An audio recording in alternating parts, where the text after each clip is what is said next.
three, four. One, two, three, four. One, two, three, four. One, two, three. One, two, three. One, two, three. One, two, three. One, two. Bisa kita supaya kita semua satu frekuensi, gitu ya. Mudah-mudahan Bapak dan Ibu bisa memaknai kegiatan hari ini secara utuh supaya tidak terjadi lagi yang namanya miskonsepsi. Oke. Bapak dan Ibu, ketika kita berbicara mengenai budaya positif, ada yang bisa bantu saya apa itu budaya positif? Ataukah di sekolah Bapak dan Ibu sudah terlaksana yang namanya budaya positif? Yes, cakep. Ibu siapa namanya? Bu Heni, betul, seperti disiplin. Contoh disiplin di sekolah SD Galau ini apa Ibu? Cakep, datang tidak terlambat, apalagi menggunakan seragam sesuai aturan yang berlaku, apalagi Bapak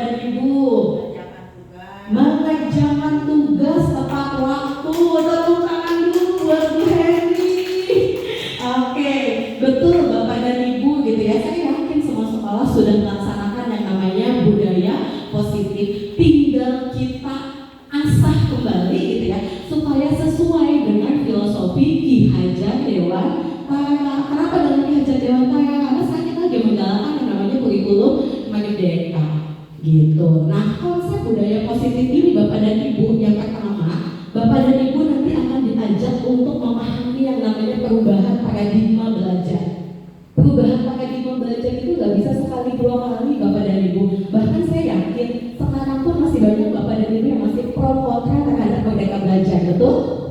Betul ya Bapak dan Ibu ya, karena nggak mudah buat ngebolongin sebuah batu. Tapi kalau batu tersebut dihujani dengan air hujan terus-menerus, kan lama-lama juga kita akan satu yang namanya punya paradigma belajar yang sama, ya. Nah, selain perubahan paradigma belajar yang baru Bapak dan Ibu, dulu mungkin kita pembelajaran berbasis yang namanya teacher center, gitu ya.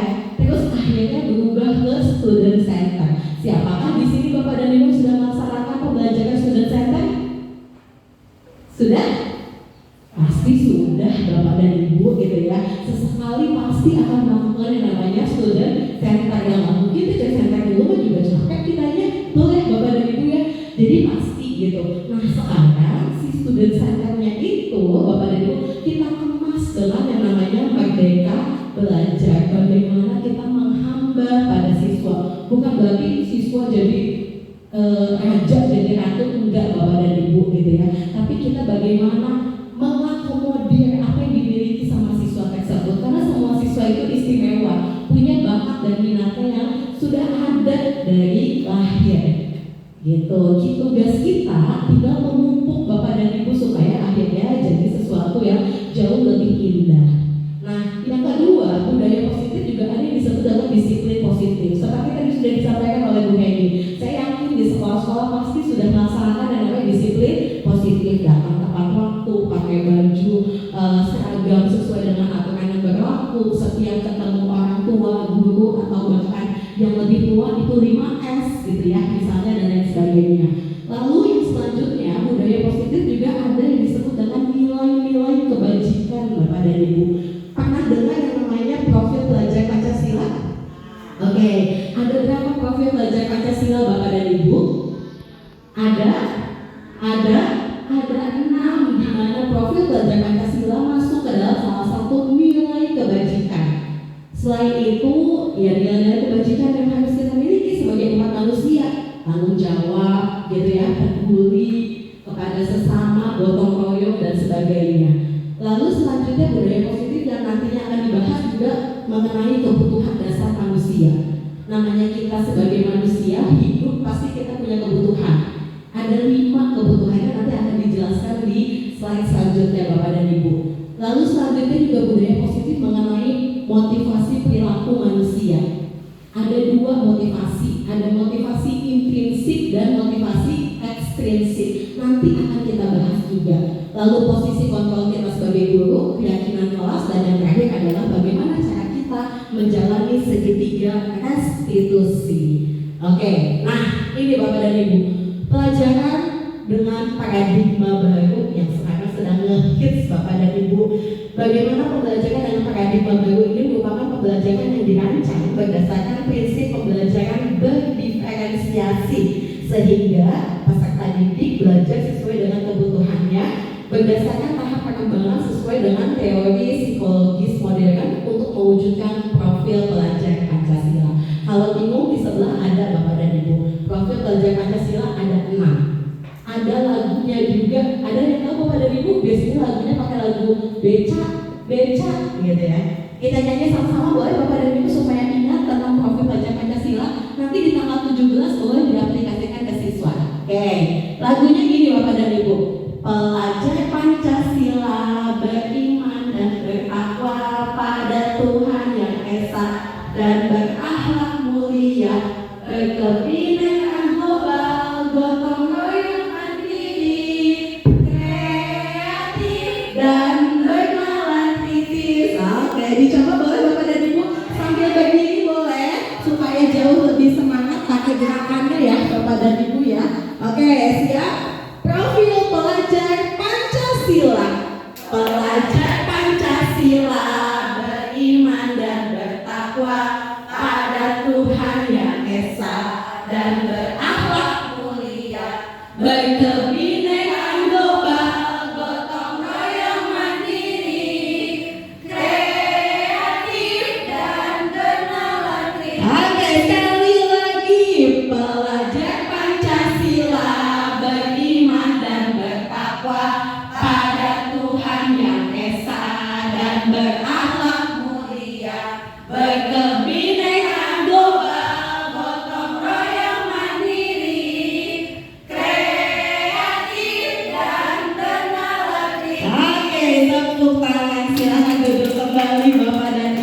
Tepuk satu, tepuk satu, tepuk dua. Kalau tepuk dua kanan dan kiri Bapak dan Ibu. Tepuk satu kanan, tepuk dua kanan dan kiri. Tepuk satu, tepuk dua, tepuk tiga berarti. Oke, kanan kiri depan. Tepuk tiga. Oke, tepuk tiga. Tepuk empat dua kali kanan dan kiri. No, tepuk empat. Tepuk empat. Tepuk empat. Tepuk lima. Oke, gitu Bapak dan Ibu ya. Ini tentang perubahan paradigma baru tentang profil pelajar Pancasila. Nah, ternyata Bapak dan Ibu di lapangan ada yang disebut dengan miskonsepsi. Berarti miskonsepsi itu perbedaan konsepsi mengenai teori kontrol Bapak dan Ibu. Kita sebagai Bapak dan Ibu guru harus memiliki yang namanya teori kontrol Bapak dan Ibu. Di mana teori kontrol kita itu ada beberapa Bapak dan Ibu. Nih, ada 5 posisi kontrol kita sebagai guru. Yang pertama, Bapak dan Ibu siapa di sini yang suka jadi penghukum? Ayo, saya juga suka Bapak dan Ibu gitu ya. Kadang kita suka tiba-tiba spontan gitu. Bu, saya nggak bawa buku. Kenapa kamu nggak bawa buku? Sana pulang gitu. Atau kenapa kamu nggak bawa buku gitu? Sana keluar kelas gitu. Kadang kita juga suka ya Bapak dan Ibu melakukan itu. Harapannya adalah setelah pemaparan materi ini, Bapak dan Ibu bisa agak mengurangi gitu ya posisi-posisi yang memang seharusnya tidak dilakukan oleh seorang Bapak dan Ibu guru. Lalu yang kedua adalah pembuat merasa bersalah. Oke, siapa Bapak dan Ibu yang suka jadi pembuat merasa bersalah?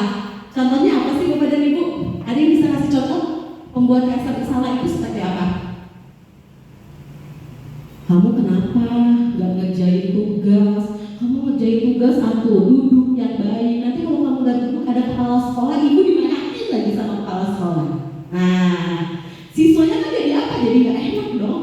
Wah iya, saya jadi merasa bersalah nih kalau sampai Bu Suci dimarahin sama kepala sekolah. Karena gak Bapak dan Ibu seperti itu. Jadi kayak kita tuh bikin kita merasa nelangsa gitu loh ya. Nah, itu adalah posisi kontrol sebagai pembuat rasa bersalah. Nah, pernah juga Bapak dan Ibu menjadi posisi teman? Pernah, sering gitu ya. Lalu pernahkah Bapak dan Ibu menjadi pemantau? Ini yang paling sering. Ayo kerjakan tugasnya, kalau nggak dikerjain nanti nggak dapat nilai. Nah, ayo dikerjakan tugasnya, nanti kalau nggak kamu nggak naik kelas. Nah, itu adalah pemantau. Dan yang terakhir adalah sebagai manajer. Manajer itu menanyakan Bapak dan Ibu, Bu, saya nggak ngerjain tugas, kenapa kamu tidak mengerjakan tugas? Punya kendala apa kamu sampai akhirnya tidak bisa mengerjakan tugas? Lalu harus seperti apa supaya nilaimu ada dari pengerjaan tugasnya? Gitu. Nah, coba kalau seandainya saya kasih beberapa pertanyaan Bapak dan Ibu sebelum ke pertanyaan misalnya, contoh penerapan 5 posisi kontrol pada guru. Siswa tidak memakai atribut lengkap saat upacara bendera. Maka kalau kita sebagai penghukum, apa yang akan kita lakukan Bapak dan Ibu? Ada siswa nggak pakai atribut lengkap, berarti apa yang akan kita lakukan? Marahin kan, menghukum kan? Wah kamu nggak lengkap nih, sana kamu berdiri sebelah sana gitu. Atau wah kamu nggak lengkap nih, sana kamu hormat sama bendera selama 1 jam. Masih ada sekolah yang seperti itu Bapak dan Ibu. Lalu kalau kita menjadi sebagai guru yang membuat merasa bersalah, maka ketika ada siswa yang tidak memakai atribut saat upacara bendera, biasanya kita kasih tahu berapa kali ibu harus memberitahu kamu selalu saja mengecewakan ibu gitu, atau berapa kali bapak harus memberitahu kamu selalu saja mengecewakan bapak gitu. Itu adalah posisi kontrol kita sebagai pembuat rasa bersalah. Kalau kita sebagai teman, ayo dong nak, ikuti aturan sekolah, tolong bantu ibu ya sekali ini aja. Atau ya sudah tidak apa-apa, lain kali jangan sampai kamu berbuat seperti ini lagi ya. Nah, itu adalah posisi kita sebagai teman. Kalau kita sebagai pemantau, berarti apa yang kita lakukan ketika ada siswa nggak pakai atribut lengkap? Oh, kamu sudah melanggar peraturan sekolah. Kamu tahu apa konsekuensinya? Gitu. Jadi dibalikin lagi sama konsekuensi. Setelah upacara, kamu beri atributnya ke koperasi ya, dan jangan diulangi, gitu ya. Itu adalah sebagai pemantau. Dan yang selanjutnya adalah kalau kita sebagai manajer, apa kamu tahu kesalahanmu? Kira-kira bagaimana kamu memperbaiki kesalahanmu? Nah, Bapak dan Ibu, dari kelima kontrol yang tadi sudah diterapkan, ada apa aja deh Bapak dan Ibu? Yang pertama sebagai apa? Penghukum. Yang kedua sebagai pembuat rasa bersalah. Yang ketiga sebagai teman. Yang keempat sebagai pemantau. Yang kelima sebagai catat. Paling baik di posisi mana Bapak dan Ibu?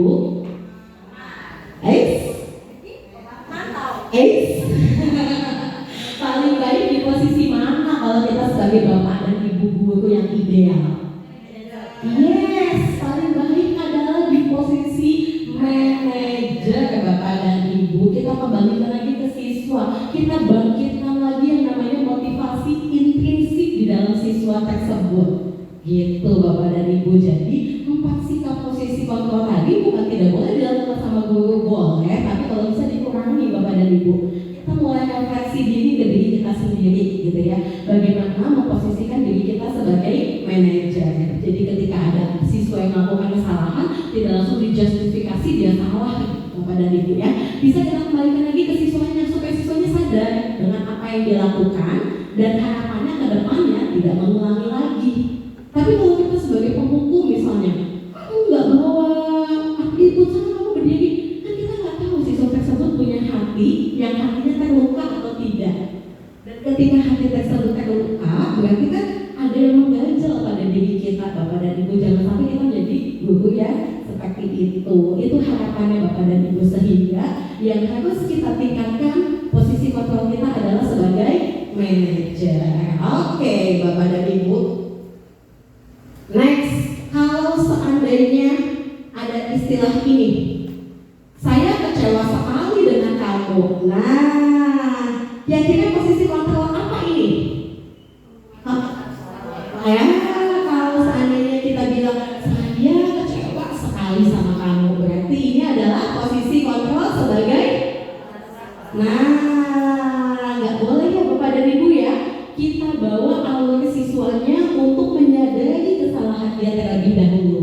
Nah, next yang selanjutnya, kamu tidak pernah benar melakukannya. Posisi kontrol apa ini? Ada yang lain? Kamu tidak pernah benar melakukannya. Kalau penghukum langsung, kalau penghukum itu langsung kita kasih hukuman saat itu juga tanpa kita pikirin. Kalau pemantau ada dampaknya ke depan, apa?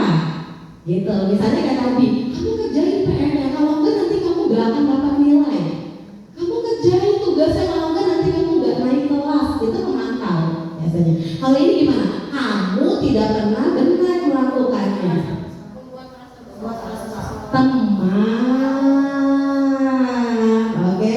Kamu tidak pernah benar melakukannya. Ini adalah posisi kontrol kita sebagai teman. Oke, next. Ini gampang. Apa rencanamu untuk menyelesaikan masalah ini? Yes, ini adalah posisi manajer.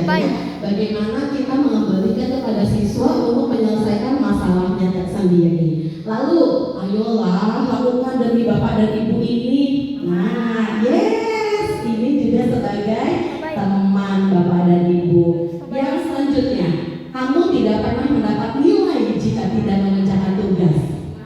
Ya, pemantau. Ada dampaknya. Apa dampaknya? Kamu gak dapat nilai. Gitu ya Bapak dan Ibu ya. Bisa ya namanya posisi kontrol Bapak dan Ibu. Semoga nanti kedepannya bisa diterapkan. Kita selalu menjadi seorang manajer untuk siswa kita. Begitu Bapak dan Ibu. Tepuk 1, tepuk 1, tepuk 2, tepuk 5 3 kali.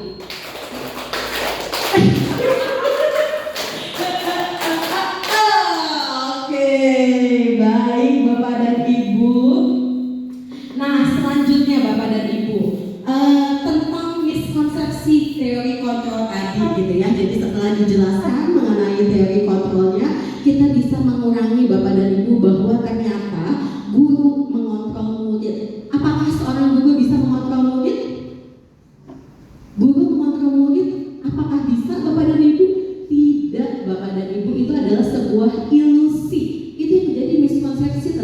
teori kontrol kita bahwa sebenarnya yang bisa mengontrol mungkin ya diri dia sendiri.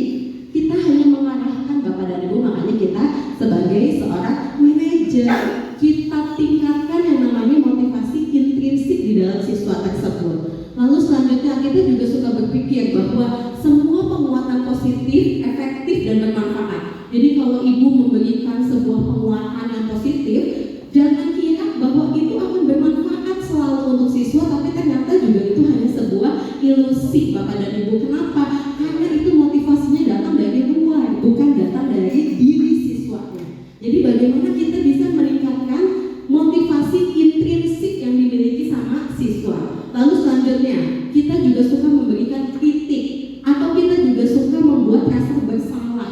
Ternyata kritik dan rasa bersalah tersebut tidak mampu untuk menguatkan karakter siswa Bapak dan Ibu. Makanya itu hanya sebuah ilusi sehingga terjadi miskonsepsi di antara Bapak dan Ibu guru.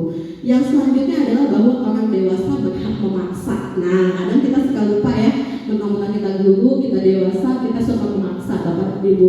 Padahal sebenarnya itu juga adalah sebuah ilusi bahwa kita juga tidak boleh memaksa.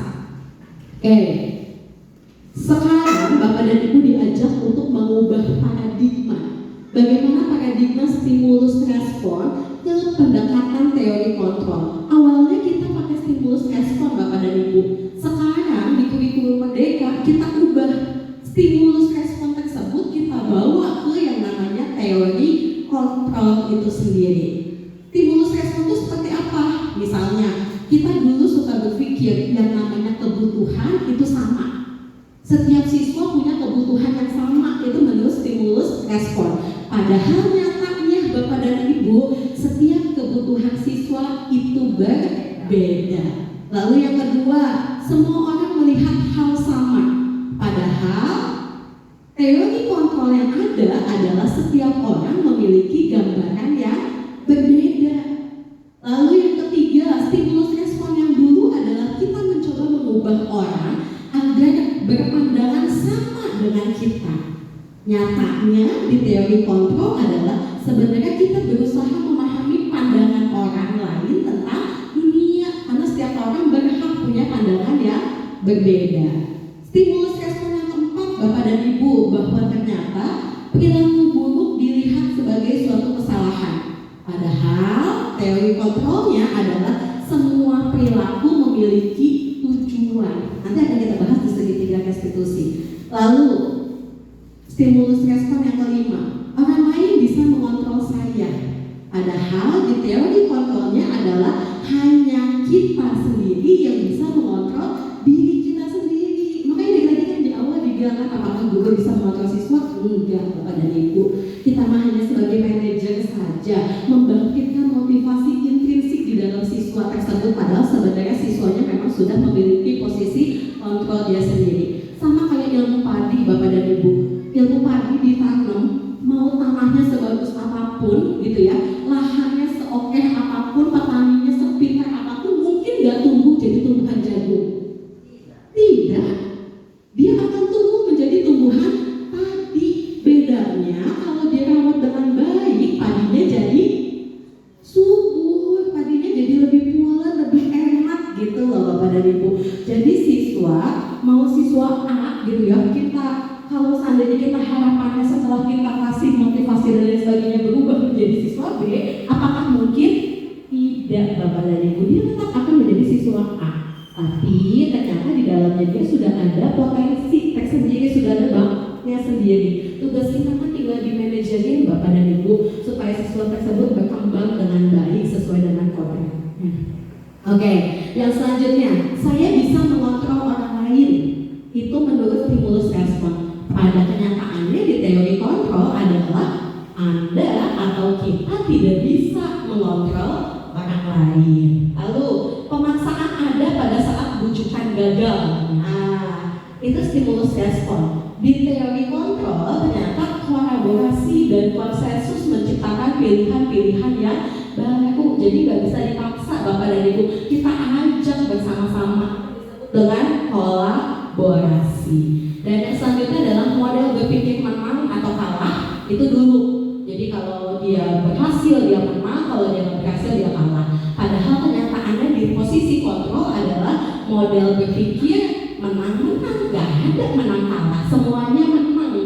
kita semua dengan bakat istimewa di dalam dirinya dia sendiri.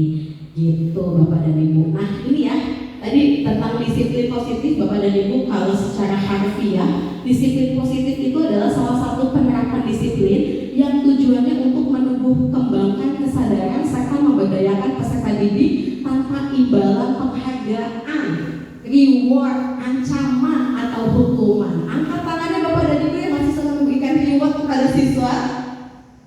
Ada? Suka ngasih reward? Nah, ada yang suka ngasih hukuman Bapak dan Ibu? Ada ya, ternyata Bapak dan Ibu, yuk kita sama-sama untuk mengurangi yang namanya pemberian reward, gitu ya. Kita kurangi yang namanya pemberian reward dan punishment, reward dan hukuman. Kenapa Bapak dan Ibu? Karena reward dan punishment itu ternyata motivasinya ekstrinsik. Anak tersebut akan semangat belajar sama ibu karena dia tahu kalau dia jawab pertanyaan ibu suka kasih coklat misalnya. Sehingga motivasi intrinsiknya dia nggak ada di dalam dirinya dia. Bagaimana dengan anak yang tidak pernah mengerjakan tugas? Padahal ternyata dia nggak mengerjakan tugas karena memang dia nggak suka sama matematika. Dia suka sama bahasa Indonesia. Tapi kita lupa sebagai bapak dan ibu guru yang kita angkat adalah siswa yang selalu mengerjakan dengan baik dan benar. Gitu Bapak dan Ibu. Sehingga yang harus kita tingkatkan sudah bukan lagi reward dan juga punishment, tapi motivasi intrinsik di dalam tubuhnya dia. Wah kamu keren, gitu. Kamu hebat bisa melakukan ini dengan baik. Bu, saya nggak bisa ngerjain ini Bu. Iya tapi kan kamu bisa mengerjakan soal yang lain, gitu loh. Jadi kita tingkatkan motivasi intrinsik di dalam dirinya dia. Kita kurangi motivasi ekstrinsik, yaitu dari kita, dari ibu bapak guru kepada siswa. Jadi yang penting sekarang adalah bagaimana kita meningkatkan motivasi intrinsik di dalam siswa tersebut, karena itu akan jauh lebih lama bapak dan ibu dampaknya, efeknya kalau seandainya siswa tersebut punya motivasi intrinsik. Bapak dan ibu yang menjadi guru biasanya ini yang muda, ingat gak dulu siapa yang menjadi panutan ibu pada saat bersekolah? Guru kelasnya. Oke, kita bicara SD, SMP, SMA nih. SMP. Di SMP, guru siapa yang terngiang di hati jiwa ibu siapa namanya? Bu Efrida. Bu Erni katanya. Kenapa Bu Erni? Baik. Waalaikumsalam. Bu Erni baik sehingga akhirnya terkenal oleh Bu Efrida. Berarti Bu Erni tersebut sudah berhasil menumbuhkan motivasi intrinsik di dalam Bu Efrida sehingga akhirnya dikenal Bapak dan Ibu. Nah ketika lulus sekarang saya tanya apakah Bu Efrida menjelaskan, oh Bu Erni dulu ngejelasin IPA tentang materi metamorfosis enak masuk di otak saya. Apakah seperti itu Bapak dan Ibu? Enggak ya. Siswamu biasanya kalau ditanya siapa guru yang menjadi motivasi kamu? Bu ini kenapa? Baik. Yang dilihat apa? Perilaku kita ini Bapak dan Ibu.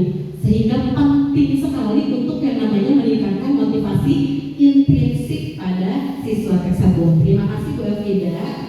Oke, next. Nah, ini Bapak dan Ibu, nilai-nilai kebajikan yang harus kita tinggalkan pada diri siswa. Ada 3 jenisnya. Yang pertama adalah tadi profil pelajar Pancasila. Di profil pelajar Pancasila ada banyak Bapak dan Ibu, ada 6 profil yang bisa kita simpan, yang bisa kita titipkan ke diri siswa supaya siswa tersebut punya yang namanya profil pelajar Pancasila. Lalu selanjutnya nilai-nilai kebajikan juga ada di IBO Primary Years Program. Apa aja? Yang tadi disebutkan, toleransi, rasa hormat, integritas, mandiri, dan lain sebagainya. Selain itu, nilai kebajikan yang life skill juga harus kita tanamkan Bapak dan Ibu kepada siswa-siswi kita. Apa aja? Oh, misalnya bagaimana siswa tersebut supaya dapat dipercaya, siswa tersebut hatinya lurus gitu ya, menjadi pendengar yang aktif, tidak merendahkan orang lain dan memberikan yang terbaik pada diri. Ini nilai-nilai kebajikan yang harus kita tumbuhkan kepada siswa-siswi kita, gitu Bapak dan Ibu. Nah, selanjutnya manusia yang namanya hidup pasti punya kebutuhan dasar, betul ya Bapak dan Ibu? Kita sebagai makhluk hidup butuh apa Bapak dan Ibu? Bernafas,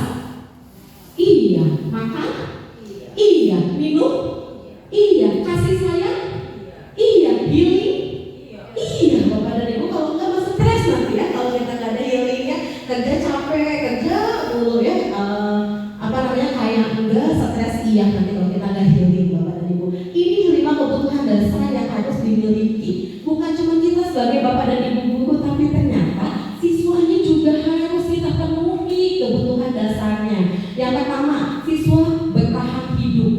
Contohnya misalnya bagaimana dia mendapatkan makanan, pakaian, tempat tinggal, keamanan, dan juga kebersihan. Kebutuhan dasar yang lain apa sebagai manusia? Oh, manusia harus dikasih kasih sayang dan juga rasa diterima. Kita juga mau ya bapak dan ibu untuk mendapatkan kasih sayang, rasa diterima, rasa dibutuhkan gitu ya, rasa disayangi.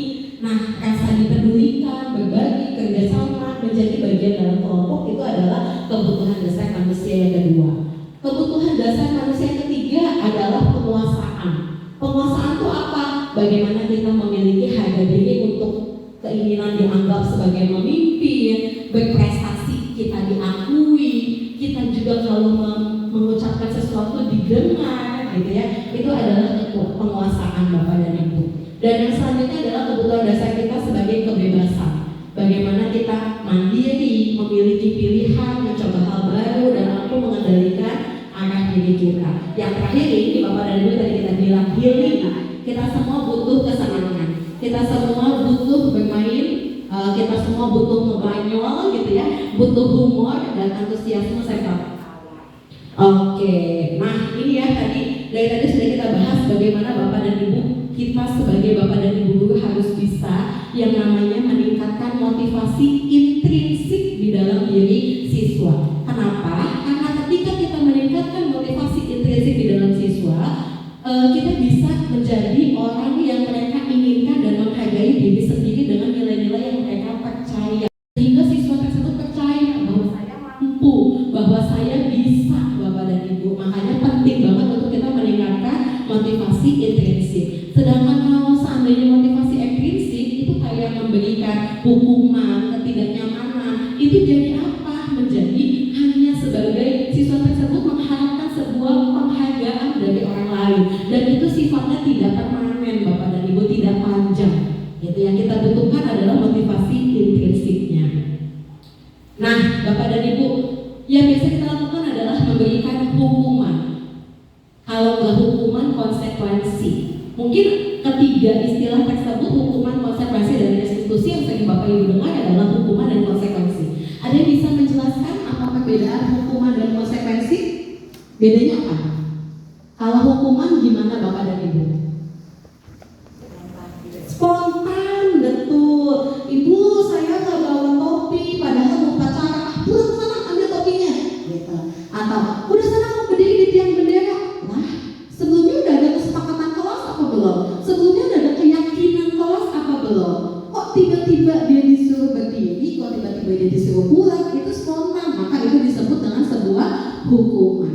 Sedangkan kalau konsekuensi apa Bapak dan Ibu? Apa? Kalau di sini istilahnya adalah terencana atau disepakati. Gitu. Misalnya sebelum masuk Bapak dan Ibu bilang, anak-anak kalau ada yang tidak mengerjakan PR atau kalau ada siswa yang tidak membawa buku, silakan belajar di perpustakaan. Nah, tiba-tiba cuk besoknya si Ucup gitu ya, dia gak bawa buku, maka kita berikan sesuai dengan kesepakatan gitu ya. Yang tidak membawa buku silakan belajar di perpustakaan. Itu perbedaannya. Kalau hukuman itu secara spontan, tiba-tiba. Sedangkan kalau konsekuensi sudah disepakati di awal. Nah, yang paling baik yang mana? Balik lagi yang ketiga Bapak dan Ibu. Apa yang ketiga? Restitusi. Restitusi ini adalah bagaimana kita menciptakan kondisi bagi murid untuk memperbaiki kesalahan. Proses kolaboratif yang mengajarkan murid untuk mencari solusi sendiri, gak beda jauh sama manajer yang tadi Bapak dan Ibu. Makanya pertama tadi sudah dijelaskan bahwa kita sebagai posisi kontrol guru yang paling baik adalah sebagai manajer. Dan bagaimana penanganan kita ke siswa yang paling baik adalah sebagai restitusi. Kita gali dulu Bapak dan Ibu siswa tersebut supaya dia sadar dengan kesalahannya. Lalu kita tanya sama siswa bagaimana cara memperbaiki kesalahannya, gitu ya. Nah, yang terpenting adalah restitusi. Ketika kita bicara tentang restitusi Bapak dan Ibu, ada yang disebut dengan segitiga restitusi. Nah, ini nanti akan kita coba terapkan Bapak dan Ibu lakukan yang namanya segitiga restitusi. Namanya segitiga berarti ada 3 siku, Bapak dan Ibu, ada 3 sisi ya. Segitiga restitusi adalah proses dialog yang dijalankan oleh guru agar dapat menghasilkan murid yang mandiri dan bertanggung jawab. Prosesnya ada 3, Bapak dan Ibu. Tahap yang pertama adalah menstabilkan identitas. Ini tahapannya di warna hijau. Jadi yang pertama kali ketika murid melakukan kesalahan, kita sebagai Bapak dan Ibu guru harus menstabilkan identitasnya dia dulu. Kita harus tahu bahwa apa yang dilakukan dia, gitu ya, arahnya kemana, sehingga bagaimana kita bisa untuk menstabilkan identitas. Nah, setelah distabilin identitasnya, yang kedua adalah kita validasi tindakan yang salah. Nah, yang kamu lakukan tadi benar apa salah? Yang kamu lakukan tadi baik apa enggak? Gitu. Kita tanya ke siswa itu sendiri.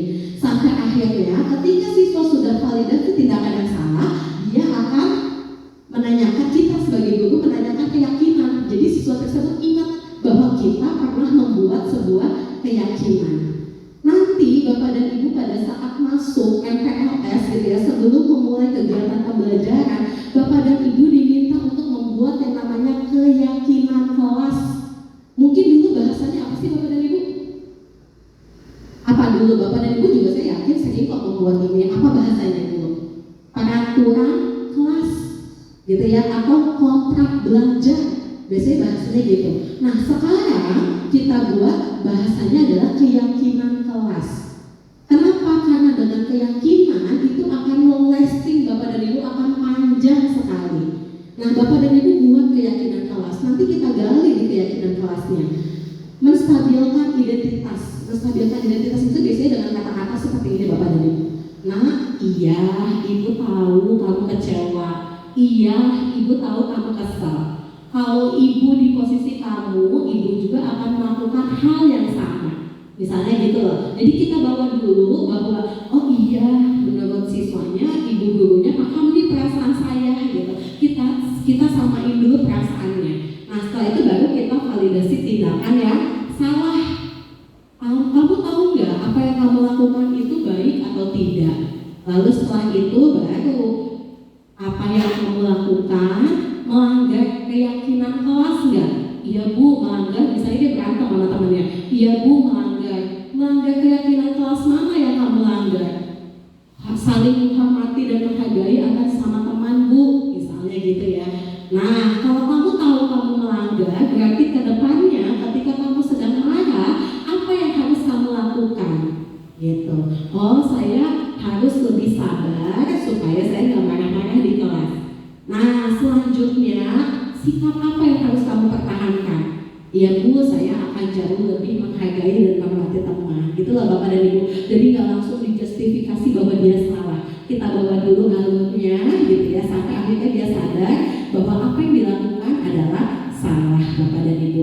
Contoh segitiga restitusi, Bapak dan Ibu. Sedikit satu video kita. Salam dan bahagia. Saya Suci Mustika Hati, fasilitator rekognisi yang akan menayangkan video praktek segitiga restitusi untuk menyelesaikan permasalahan siswa di sekolah saya. Sebagai informasi, segitiga restitusi adalah suatu proses dialog yang dijalankan guru atau orang tua agar dapat menghasilkan murid yang mandiri dan bertanggung jawab. Terdapat 3 tahapan segitiga restitusi, yaitu menstabilkan identitas, validasi tindakan yang salah, dan menanyakan keyakinan kelas. Kasus pertama, Kirana merasa terganggu ketika sedang mengerjakan tugas, tetapi ada temannya yang sedang tidur. Hal itu membuat Kirana sulit berkonsentrasi dalam mengerjakan tugas, sehingga membuat Kirana marah kepada temannya hingga bertengkar hebat. Berikut adalah taktik segitiga restitusi.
kamu bersedia untuk mengakui salah kamu dan memperbaikinya.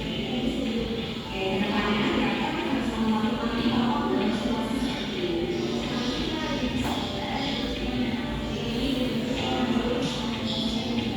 Oke, tetap sekali dalam pikiran keras buat kedepannya, bisa jauh lebih sabar, bisa lebih mengendalikan diri, dan kita bisa tahu tidak apa yang akan kamu lakukan. Pas semangat ya. Terima kasih ya. Oke, Bapak dan Ibu, kita praktik segitiga restitusi sebentar boleh? Oke, ada yang mau jadi sukarelawan maju ke depan 2 orang atau mau ditunjuk? Iya, kita pakai lagu Profil Pelajar Pancasila ya Bapak dan Ibu. Mic-nya berhenti di mana berarti siswa tersebut maju ke depan buat praktek. Setuju? Setuju? Setuju. Si Bapak udah ini aja lopang dada, wah kena nih gitu ya. Oke, siap Bapak dan Ibu, nanti mereka berdiam terakhir di mana berarti itu sampel pertama. Nanti kita 2 kali lagu ya Bapak dan Ibu ya. Nanti praktik kasusnya bebas Bapak dan Ibu, kasusnya apa aja yang suka Bapak Ibu temukan di sekolah.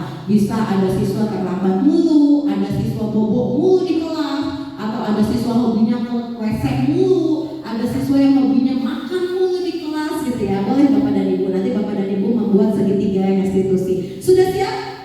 Mau saya oper kemana dulu? Ibu Heri dulu, apa sebelah sana dulu, apa belakang dulu, sebelah mana Ibu? Oh, depan dulu, oke. Bu Efrida ya? Oh, Efrida, oke, siap? 1, 2, 3. Pelajar Pancasila, beriman dan bertakwa. Boleh dilama-lamain ya? Hanya esa dan berakhlak mulia, berkebinekaan global, gotong royong mandiri, kreatif dan berakhlak tinggi.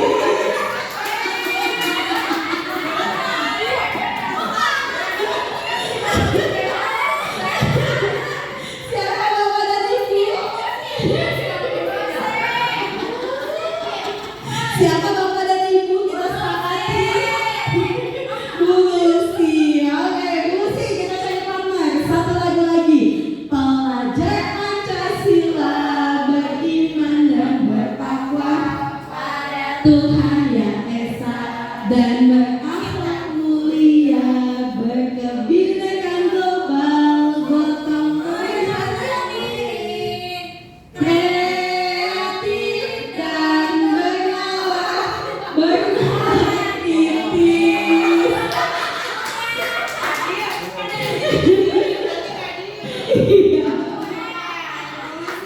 Oke, kita berikan tepuk tangan dan meriah buat Bu Lucy dan Bu Efrida. Oke, please welcome in front of us. Silakan Ibu ke depan. Kita akan praktik segitiga restitusi. Oke, yuk silakan di depan ya. Kasusnya mau apa Ibu? Ngobrol terus, oke. Yang jadi siswanya berarti Bu Efrida ya. Ibu Lucy jadi gurunya ya. Oke. Ternyata ini ada siswa hobinya ngobrol mulu, Masya Allah. Oke, kita segitiga restitusi ya. Bagaimana caranya kita supaya bisa menstabilkan identitas, lalu kita validasi tindakannya bahwa tindakan yang dilakukannya adalah salah, dan yang selanjutnya adalah menanyakan keyakinan harus seperti apa dan bagaimana gitu ya posisi tertib di kelas. Oke, silakan Ibu.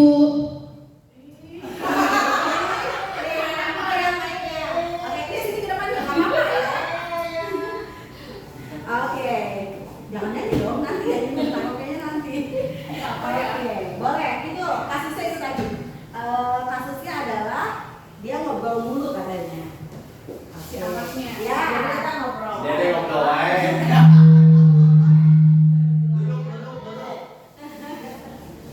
Oke, ya silakan.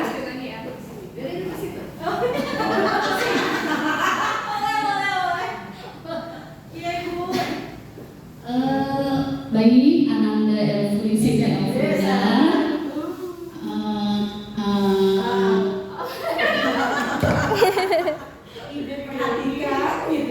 Baik, Ananda Siti Elfrida, boleh maju ke depan. Ada yang mau Ibu bicarakan sebentar, Nak? Iya. Begini, Nak.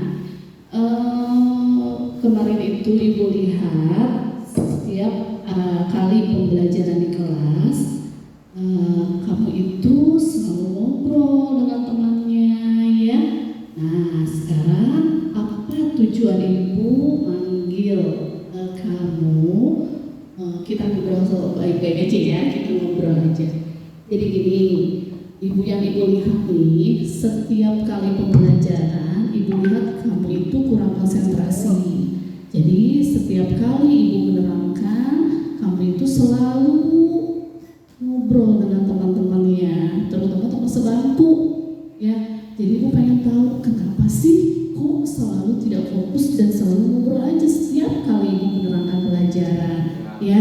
Coba Ibu pengen tahu kenapa, apa mungkin kamu itu ingin seperti apa di kelas, apa karena Ibu menjelaskannya kurang enak, apa Ibu ada yang belum belum bisa masuk gitu ya, apa yang Ibu terangkan itu nggak enak sama kamu, tidak suka gitu. Coba ungkapkan bagaimana, apa alasannya kalau kamu itu di kelas itu selalu ngobrol terus sama teman-temannya.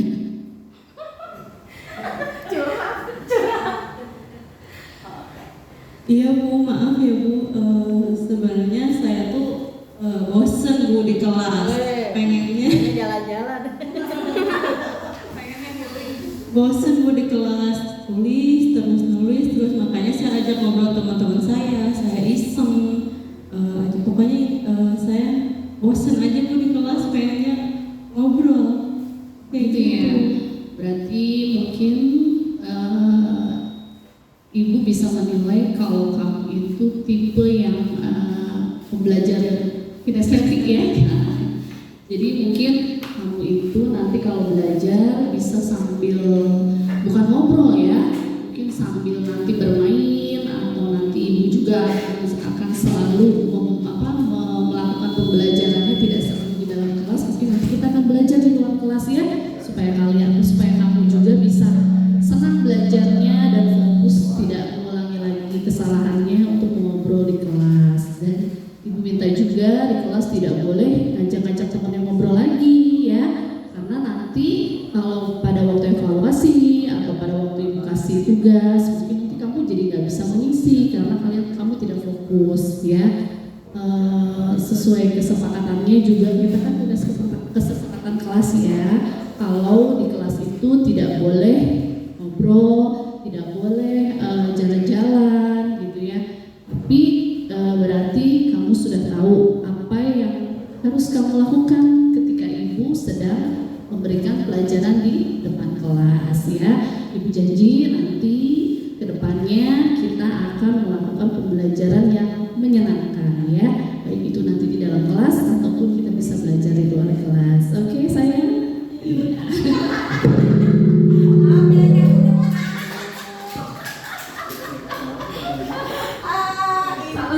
How do you feel? Apa yang Ibu rasakan? Apa yang Ibu rasakan? Apa ya? Dia merasa kayak yang gimana ya Bu? Bersalah gitu ya, ternyata dia membuat bosan gitu. Ternyata dia anak itu bosan. Oh iya, jadi aku ini bisa bosan, jadi aku harus gimana gitu ya? Gitu aku jadi guru, berarti kan harus mencari metode pembelajaran yang bisa menyenangkan supaya anak itu tidak bosan. Betul. Menulis aja gitu ya. Betul Ibu. Oke, terima kasih Bu Lucy, kasih tepuk tangan buat Bu Lucy. Tapi kita lupa Bapak dan Ibu, kita atau ini segitiga restitusi membuat keyakinan sama siswanya gitu ya, supaya siswa tidak melakukan. Kenapa malah jadi Bu Lucy yang terasa jadi gak enak hati? Iya nggak? Yang kita buat itu kan bagaimana Bu Evi dan sebagai murid ngobrol di kelas tahu bahwa yang dilakukannya salah.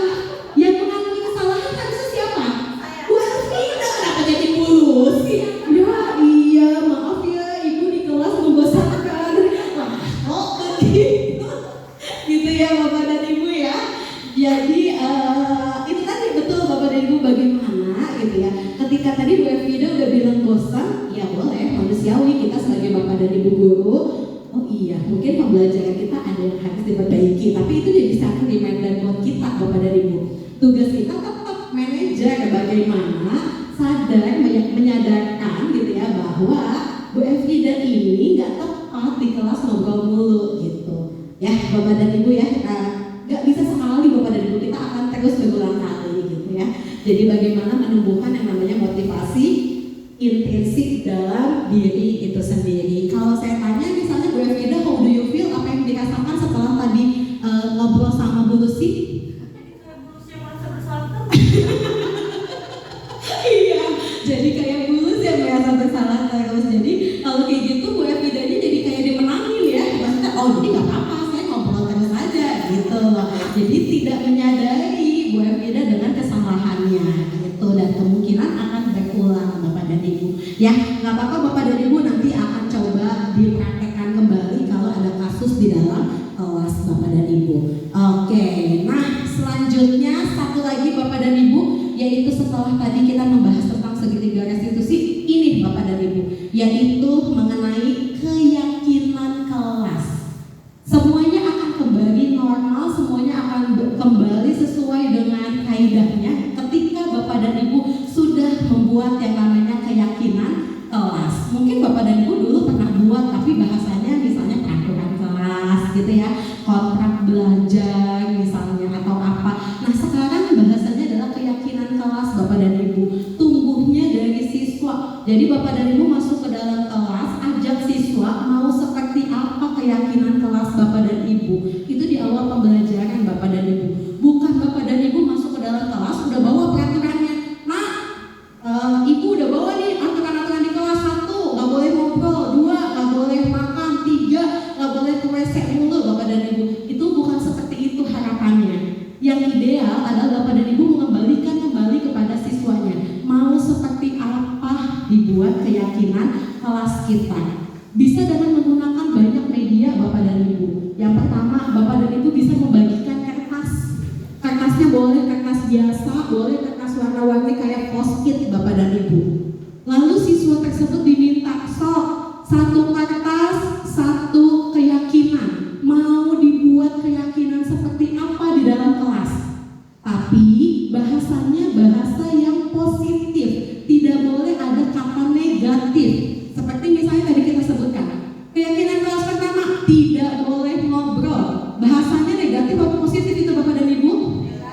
Negatif. Bahasa yang positif seperti apa? Kalau nggak boleh ngobrol, bahasa positifnya apa? Tolong diperhatikan. Apa? Apa bahasa positifnya?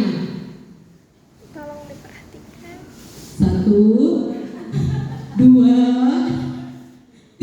apa bahasa positifnya?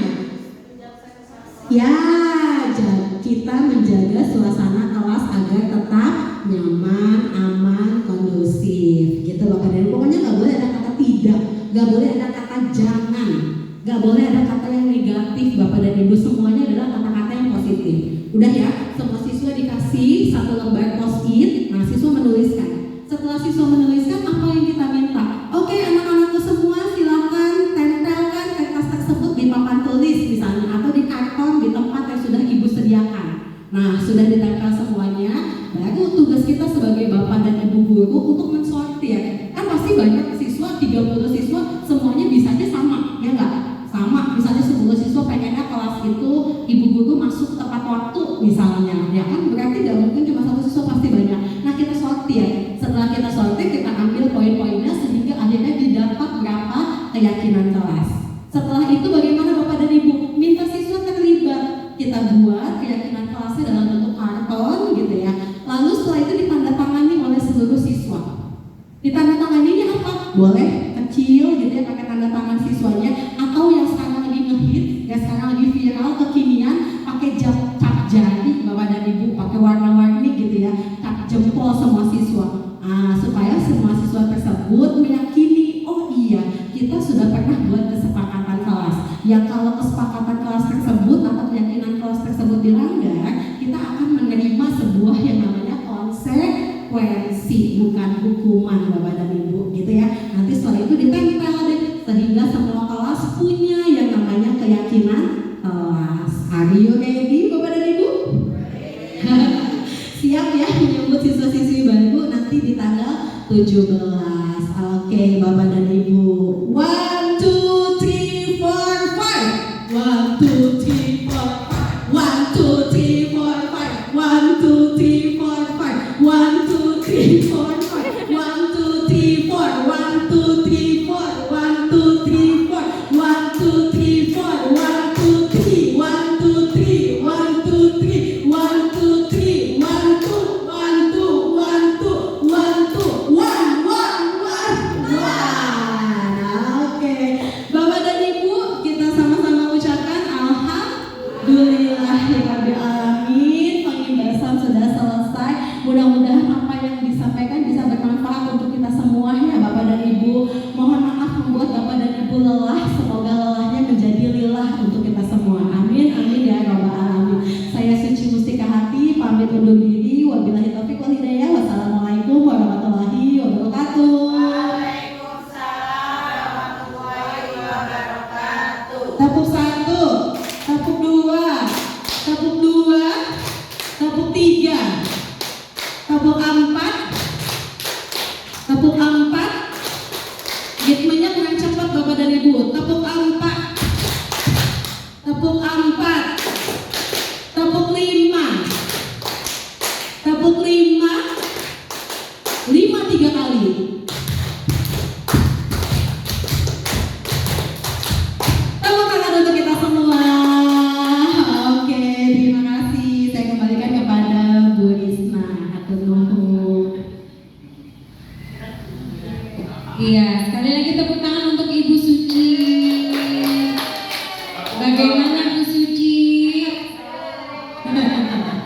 Ya, terima kasih ya Bu Suci sudah berbagi terkait dengan budaya positif. Dan saya juga mengucapkan terima kasih kepada teman-teman yang bersedia hadir, berkenan meluangkan waktunya. Nah, baik Bapak Ibu, terima kasih untuk waktunya dan silakan Bapak Ibu untuk menyesuaikan dengan kegiatan Bapak Ibu kembali ya. Terima kasih ya.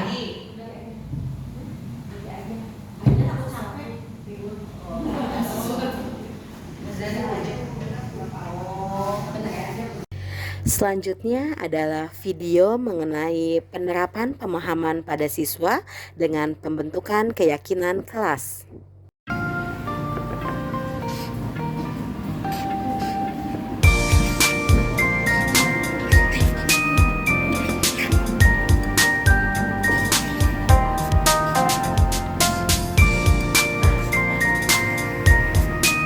Pembagian kertas untuk menuliskan keyakinan kelas yang diinginkan oleh siswa.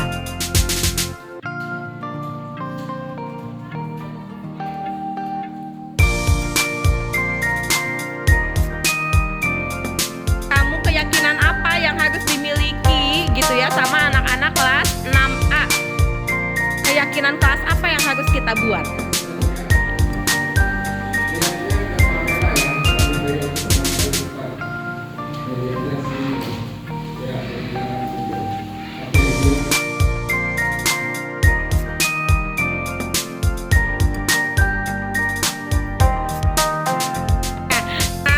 Oke, yuk kalau sudah silahkan ditempel di depan. Siswa kemudian menempelkan keyakinan kelas tersebut pada karton yang telah disediakan.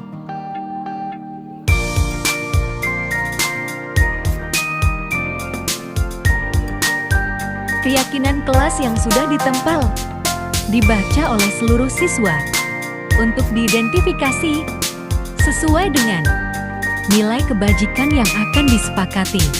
Guru bersama siswa memvalidasi keyakinan kelas sesuai dengan nilai-nilai kebajikan.